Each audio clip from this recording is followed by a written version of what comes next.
Amis du petit et du grand écran, salut à tous, j'espère que vous allez bien. Bienvenue pour cette nouvelle critique express. Et aujourd'hui, on va parler de Pig avec Nicolas Cage, un film de, hop, je regarde, je ne me rappelle plus, de Michael Zamorsky. Concrètement, je ne connaissais pas du tout ce réalisateur et de toute façon, c'est sa première réalisation. Et je vais vous dire que première réalisation, quel pied, mais quel pied! Voilà, j'ai pris vraiment un pied énorme de regarder ce film. Alors attention, calme-toi. Je dis pas que c'est le film de l'année, mais franchement, avec ce qu'il a pondu avant, Nicolas Cage, c'est très très bon. Voilà. On va reprendre les bases. Le Psygnosis de Pig, en fait, on suit un mec qui vit voilà, complètement reclus dans une forêt. Il vit tout seul avec son cochon. Il ne fait que trouver des truffes et le vendre à un jeune homme qui est interprété, qui s'appelle Amir, interprété par Alex Wolff. Grâce à cet argent, bah, en fait, non, c'est même pas de l'argent, c'est en contrepartie, il lui donne des choses vitales, de l'eau, de la enfin des ingrédients pour faire de la nourriture, pour faire de son repas, tout ça. Voilà, c'est une contrepartie comme ça de truffes à nourriture et des choses essentielles. Voilà. Et un soir, il y a des gens qui arrivent, qui rentre dans sa cabane et ça finit en bagarre. Lui, il finit assommé et on entend de loin son cochon en train de crier, donc il se fait kidnapper son cochon. Voilà. Et le Psygnosis s'arrête ici. Il va aller, en gros, il va aller retourner en ville pour essayer de retrouver son cochon. Voilà. Alors, je vais pas jeter la pierre aux gens qui sont fait un tas d'histoires comme ça, mais moi aussi c'est pareil. J'ai cru que ça allait être euh, encore un film, voilà, il allait prendre son fusil à pompe ou quoi que ce soit, puis ça allait partir complètement un peu saucé, quoi, très très action. Un peu comme John Wick, le film avec Keanu Reeves. Moi, j'en ai pas vu un seul, chose que je vais rattraper dans pas longtemps. Mais apparemment, les gens, ils ont cru vraiment à ça parce que lui, en fait, John Wick, c'est par rapport à son chien. Donc, je sais pas trop si le chien est kidnappé ou voilà. Mais apparemment, les gens, par rapport au Psygnosis de Pig, ont cru vraiment que ça allait partir à la John Wick. Voilà. Mais alors là, je tiens à vous dire, pas du tout, mais du tout. Attendez-vous à quelque chose de complètement à l'opposé. Voilà, de tout film d'action à l'opposé de ce qu'il a fait. Et je pense que c'est grâce à ça, vraiment, qu'il a eu une interprétation aussi bonne que ça. Franchement, l'interprétation de Nicolas Cage est très très forte dedans. On y reviendra juste après. Voilà. Je n'irai pas plus dans le psygnosis, dans le scénario du film et dans tout ce qui m'a plu, parce que ça peut être vraiment très très spoil, et j'ai pas envie de spoiler dans cette vidéo. Je vous laisse vraiment l'opportunité de voir ce film et vous faire votre propre avis et d'avoir le plaisir comme moi je l'ai regardé. Voilà, donc je ne spoilerai pas du tout.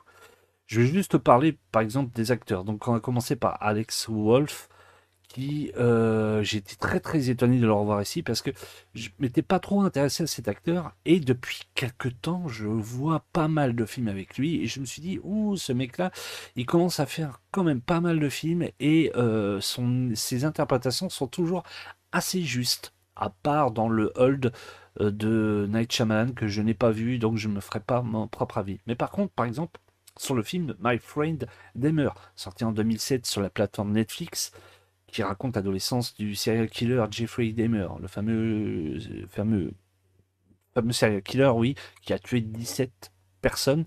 En fait, il est dragué dans une boîte gay, il est ramené chez lui, et puis après avoir bu énormément d'alcool contenant des cachets et puis souvent de la drogue.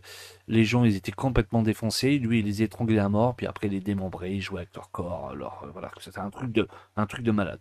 Et en fait, le film, My Friend Dahmer, joue sur l'adolescence, voilà, de Jeffrey Dahmer, voilà, comme tout serial killer.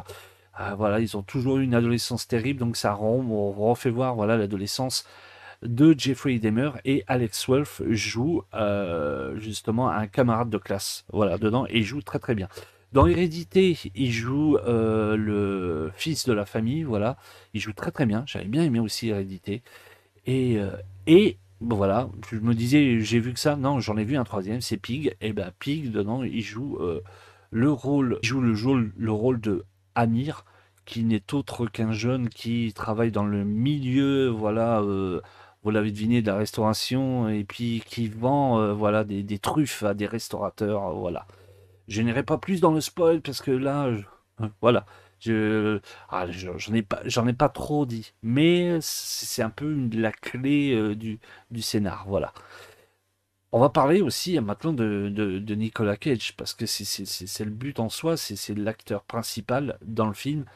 Et quel pied de le revoir vraiment dans un film, enfin, de refaire une interprétation aussi nickel que ça dans ce film. Voilà. Alors, si on peut reprendre vite fait, je vais vraiment vite fait sur la filmo de Nicolas Cage.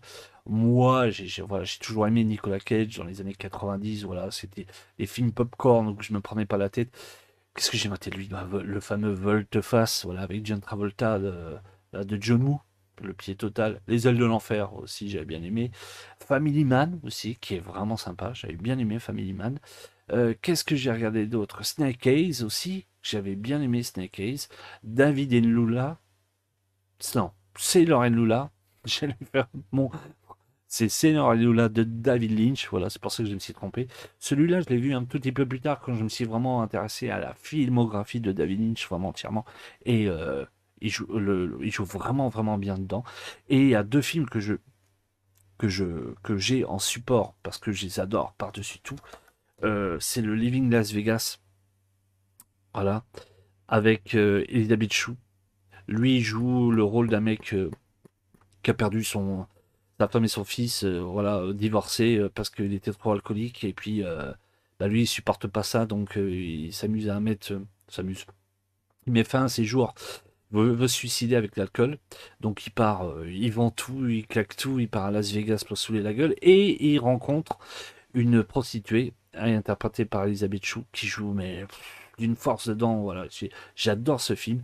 Beaucoup de gens comment dire, n'aiment pas trop la façon que ça a été filmé, tout ça, la qualité. Moi, premier vue, c'est vrai que ça m'a fait bizarre. Après, je trouve justement qu'il a une esthétique très particulière. C'est ça qui fait le charme de ce film. Et puis, il joue tellement bien Nicolas Cage dedans.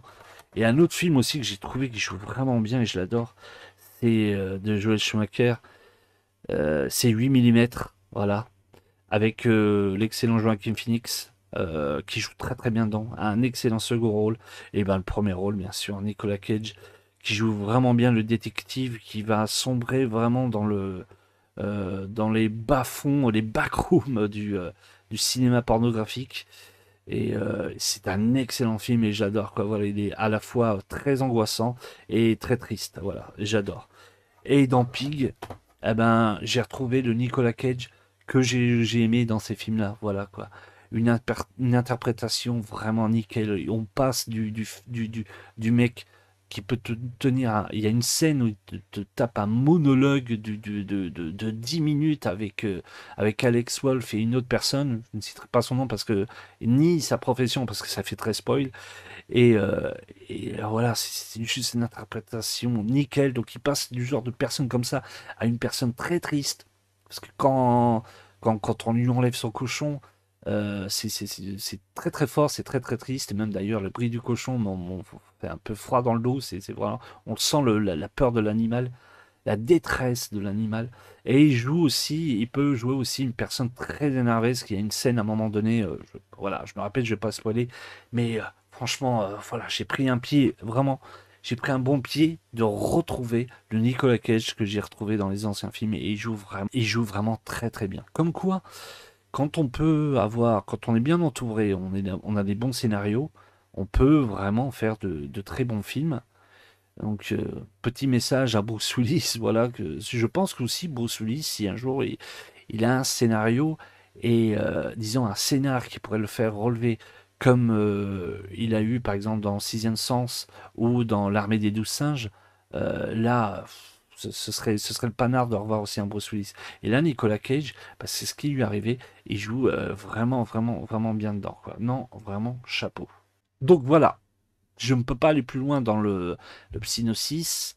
Je vous ai parlé assez de l'interprétation vraiment des deux acteurs qui sont vraiment chouettes. En plus, franchement, les deux, ils s'accordent bien, ils jouent vraiment bien tous les deux. C'est vraiment, non, c'est vraiment un bon film. Voilà. Mais dans tout bon film, il y a toujours un point noir. Et là, le point noir, ce n'est pas sur la photographie qui est vraiment très bien, sur la musique qui a des thèmes vraiment jolis, sur l'interprétation. Non, ça va être sur la distribution du film et la sortie du film. C'est assez hallucinant. Je vais pas vous mentir, pour réussir à choper le film, il a fallu que j'aille, entre guillemets, sur le darknet. Voilà, c'est incroyable. J'ai entendu dire que aux États-Unis, dans certains d'autres pays, il était sorti en VOD et même au cinéma. Ici, c'est nada. Oh, sur aucune plateforme. Amazon, Netflix, Canal VOD, Orange VOD, rien du tout. Que dalle. Voilà, au cinéma, on n'en parle même pas sur les petits cinémas indépendants, tout. Et franchement, je trouve ça triste. Voilà. J'aurais préféré que le film sorte au lieu de d'autres films, quoi. Par exemple, j'ai été voir Benedetta, à part voir Virginie Ferrin prendre son pied et puis avoir des flatulences, le film est très lambda, quoi. On le voit, le lendemain, on l'a oublié, quoi. J'ai déjà oublié, là. Je pourrais pas faire une critique express, voilà, quoi. Il y a des tas de trucs que j'ai oublié dessus, quoi. S'il est vraiment très moyen.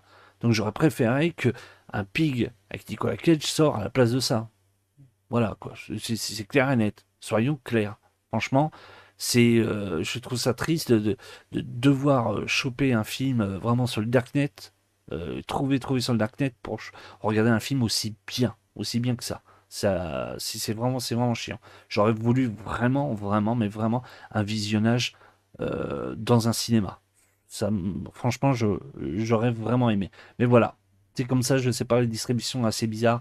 C'est vrai que de toute façon, en ce moment, on vit une période bizarre entre le Covid qui revient, qui repart. Voilà, ces annulations à droite à gauche, ces trucs, c'est vraiment très spécial. Et faut dire que ces 2 années-là étaient très terribles. Et il faut voir qu'au cinéma, là, c'est réouvert et fermé ou réouvert entre guillemets. Mais les sorties des films, il y a des tas de films à sortir. Il y a des trucs, comme je dirais souvent, il y a à boire et à manger. Voilà. Mais bon, si vous avez l'occasion de vous le choper, de n'importe quelle manière, s'il sort sur les plateformes, ou si d'ailleurs, si un jour il sort avec peut-être Alléluia sur un petit cinéma indépendant, d'ailleurs, s'il ressort au cinéma, je retournerai vraiment aller le voir, allez-y. Parce que franchement, le film, il vaut vraiment le coup. Vraiment le coup. Là, j'ai retrouvé le Nicolas Cage que j'ai retrouvé voilà, des dernières années.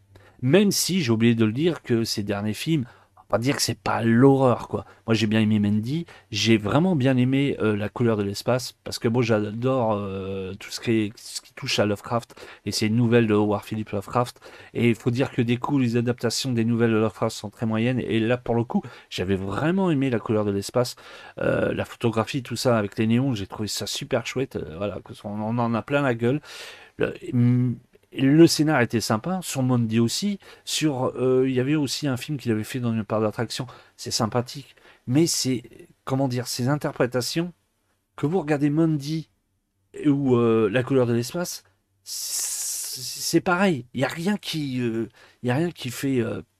vous fait dire, waouh, le revoilà, voilà. Ça c'est une putain d'interprétation. Et là dans Pig, là on le tient. Il joue vraiment bien. Voilà. Sur ce, je vous dis bonne journée, bonne soirée au moment où vous regardez cette vidéo. Et je vous dis à très vite. Bye bye les stuff amis. Ciao, bye.